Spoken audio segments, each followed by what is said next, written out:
കൗടില്യൻ്റെ അർത്ഥശാസ്ത്രം. സംസ്കൃത സാഹിത്യത്തിലെ അമൂല്യവും അതിപ്രശസ്തവുമായ ഒരു കൃതിയാണ് കൗടില്യൻ്റെ അർത്ഥശാസ്ത്രം. കൊച്ചി ഭാഷാ പരിഷ്കരണ കമ്മിറ്റിക്കു വേണ്ടി കേരള സാഹിത്യ അക്കാദമി പ്രസിദ്ധപ്പെടുത്തിയ കൗടില്യൻ്റെ അർത്ഥശാസ്ത്രം വിവർത്തനം ചെയ്തിരിക്കുന്നത് KVM കൈപ്പള്ളി വാസുദേവൻ മൂസതാണ്. ഇതിൻ്റെ സംശോധനം NV കൃഷ്ണവാര്യർ ആണ്.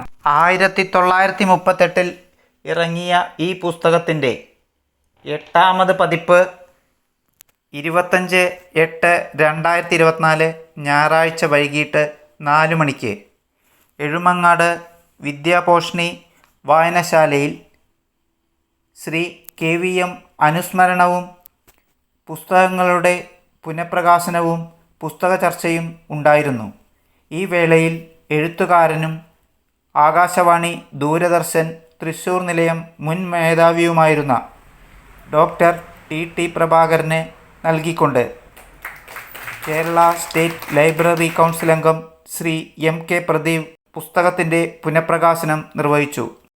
ഈ പുസ്തകം ലഭിക്കാൻ തൃശ്ശൂരിലെ കേരള സാഹിത്യ അക്കാദമിയുമായോ കൈപ്പള്ളി ദേവദാസുമായോ ബന്ധപ്പെടാവുന്നതാണ്. അതിൻ്റെ നാനാർത്ഥങ്ങളായ സൂചനകളിലൂടെ അത് വലിയ അർത്ഥമാനങ്ങളുള്ളൊരു കൃതിയാണ് എന്ന് നമുക്ക് തീർച്ചയായിട്ടും അറിയാം. അതിനെ സംസ്കൃതത്തിൽ നിന്ന് മലയാളീകരിച്ച്